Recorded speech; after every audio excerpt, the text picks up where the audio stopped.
queen of the richest promised land. Here's Georgia, ringed and wreathed with a golden band, bright as light in her skies of blue.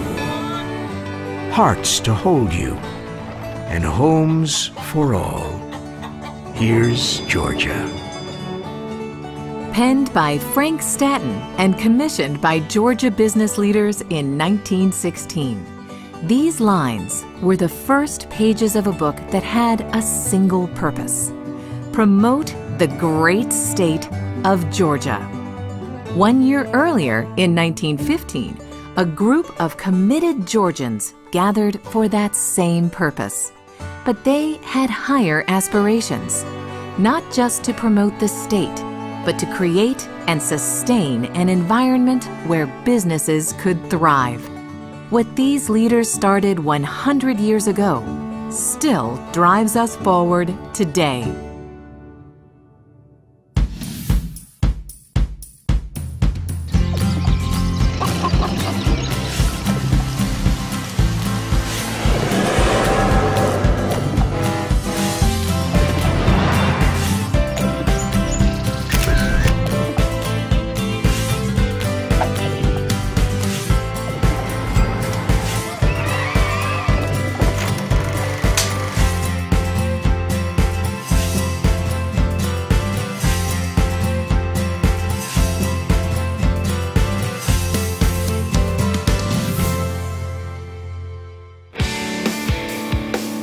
Our state has accomplished so much since 1915, and the Georgia Chamber has been there every step of the way.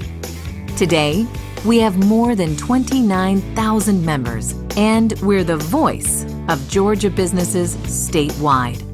A state cannot be strong without a strong business community. So to have an organization like the Georgia Chamber come together and bring business leaders together and be able to speak with a unified voice is very, very important. But when you add to that we have fabulous infrastructure, whether it's our fast-growing ports, the largest airport in the world, a strong manufacturing base, there are so many things that are strong for our state. And the Georgia Chamber has been at the table as the development of all those opportunities occurred. Those things happen in large part by there being a strategy and a plan to move the state forward and to really focus on the business initiatives and the goals that our state is trying to achieve over time. Job one at the Chamber is to ensure the competitiveness of our businesses, our communities, and our state. And it all starts with a strong partnership between business and government. The thing that the Georgia Chamber has always done is to bring, I think, the best, unquestionably, broadest cross-section of Georgia's businesses, from the metro areas to the rural areas to the coastal areas, and from the large corporations to the small ones.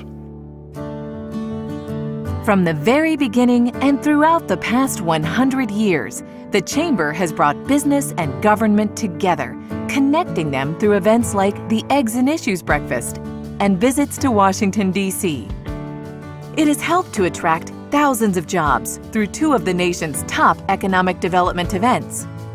The Red Carpet Tour, established in 1959, and the Georgia Quail Hunt in 1988. And the Chamber has focused on preparing the next generation of leaders, helping found Leadership Georgia in 1972.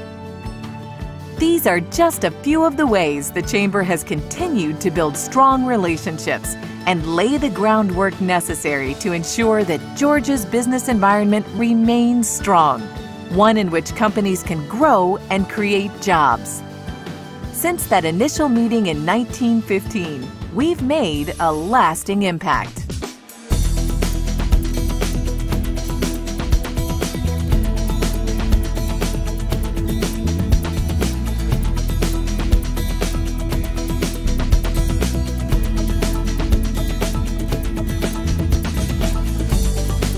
For months, we worked around the issue of water conservation, but at the time it was really a regional discussion. But it wasn't until the Georgia Chamber got involved and came to the table to say, wait a minute, these water resources impact every single community in Georgia, and we don't need to have a regional plan, we need to have a statewide plan. That statewide plan led to some of the best water conservation legislation in the entire country, a model for other states to follow.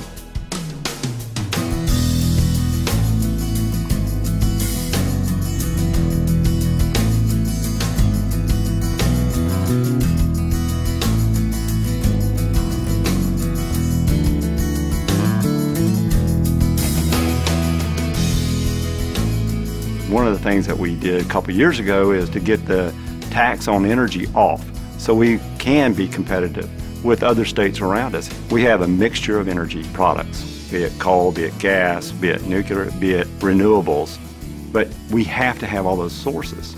And our leaders in this state have really thought through what does it take for us to be competitive. Access to affordable energy is critical to our manufacturing industry. The repeal of the energy tax helped protect that $52 billion industry.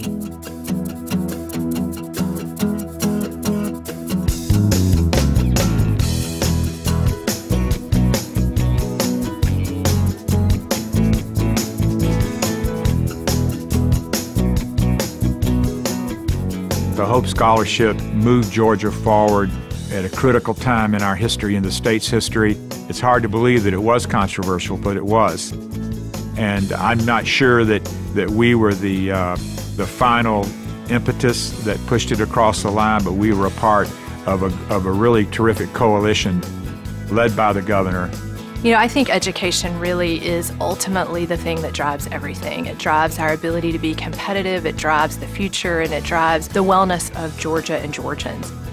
Education was a top priority for the Chamber back in 1915, and that has never wavered. Today, more than 1.7 million students have received Hope Scholarships and grants, providing thousands the opportunity for a brighter future.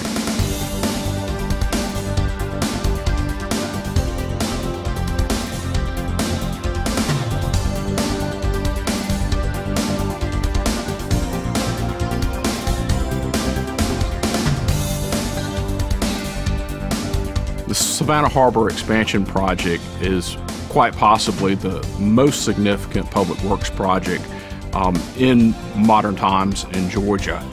The Georgia Chamber has been the voice advocating for the Savannah Harbor expansion. As we reached out, both to the carpet manufacturers in North Georgia, the poultry industry in Gainesville, the peanut producers and timber interest in Southwest Georgia, everybody realized that for their products to get to the other side of the world, they had to go through the port. So there was a collective acknowledgement of how important it was to the entire economy. Once completed, the Savannah Harbor expansion is expected to add $32 billion to the state economy. The Chamber has played a big role in Georgia's economy, supporting tax incentives for the entertainment industry, tort reform, right-to-work laws, equitable worker compensation, and balanced EPA regulation. Bringing leaders together, finding common ground. That's what we do, and we've done it well for a long time. If you look back 100 years ago at our founding, the Georgia Chamber was in essence founded by leaders from other large chambers of commerce in the state. It's that strength of the network that allows us to tackle problems, to figure out issues, to work together, to bring different groups to the table. That unity, that leadership has helped Georgia reach new heights and create new opportunities. The Georgia Chamber of Commerce has succeeded because it has presented the view of business and industry in an honest, fair, and clear way to not only the legislative body, but to the entire state of Georgia. As a result of that, I think that the Georgia Chamber is an honored and respected organization. I always say, what is your legacy going to be? Is it going to be about a name on a building, or is it going to be about the impact you had on the communities where you live and how you've helped others get a better life? And that's what leadership's all about. For a century, the Georgia Chamber has been the leading advocate for business in our state, and we're proud to continue that rich tradition of leadership for the next 100 years and beyond.